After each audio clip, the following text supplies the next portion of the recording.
নমস্কার বন্ধুরা, দীপাস কিচেনে আপনাদের সবাইকে স্বাগত। আমি আজকে এই চিচিঙ্গাটা ভর্তা করব, কারণ চিচিঙ্গাটা কেউ খেতে চায় না। তার জন্য এবছরেই প্রথমই আমি চিচিঙ্গাটা নিয়ে এলাম। তো চলুন আপনাদের সাথে শেয়ার করে আমি চিচিঙ্গাটা ভর্তা করি। ওপরের গাটাকে আমি এরকমভাবে ছাড়িয়ে নেব। দেখুন, এই ভেতরের দানাগুলো আমি ফেলে নিচ্ছি।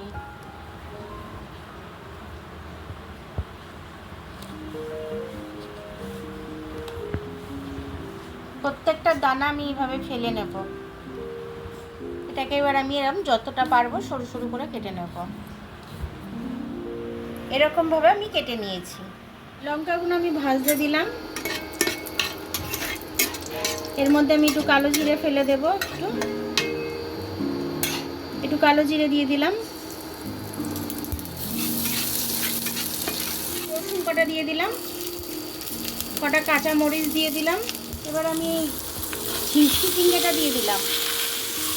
চিচিঙ্গাটাকে আমি ভালো করে ভেজে নেব। নুন দিয়ে দিলাম স্বাদ অনুযায়ী, লাগলে পরে দেব। একটু হলুদ দিয়ে দিলাম। এবার এটা ভালো করে আমি ভেজে নেব। এর সাথে 3-4টে চিংড়ি আমি দিয়ে দেবো, একসাথে ভাজা হয়ে যাবে। 3-4টে চিংড়ি আমি এর মধ্যে দিয়ে দিলাম। স্বাদটা দ্বিগুণ বাড়িয়ে দেবে ভর্তা। নুন দেওয়া আছে, হলুদ দেওয়া আছে, একবারে সব ভাজা হয়ে যাবে। এগুলো মিক্সিতে দিয়ে দেবো আমি, দিয়ে একটা পেস্ট করে নেব।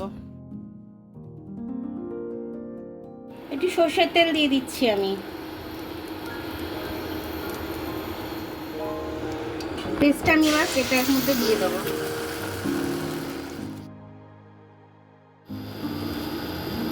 নুনটা তখন কম দিয়েছিলাম, একটু নুনটা দিয়ে দিলাম।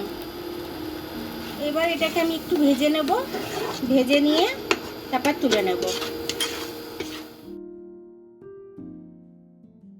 দেখুন, এটা আমার খুব সুন্দরভাবে হয়ে গেছে। এবার আমি এটাকে নামিয়ে নেব। এটা ডো হবে না। প্রত্যেকটা স্টেপ ফলো করবেন, এইভাবে ফলো করে চিচিঙ্গের ভর্তাটা এইভাবে করবেন, কারণ চিচিঙ্গে অনেকে খায় না। এইভাবে করে খাইয়ে দেবেন, দেখবেন খুব হাত ফাত চেটে খেয়ে নেবে একদম।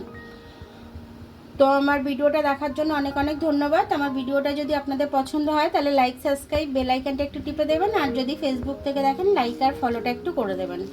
আবার কাল দেখা হবে নতুন রেসিপির সাথে। ততক্ষণ আপনারা ভালো থাকবেন, আমি আসছি।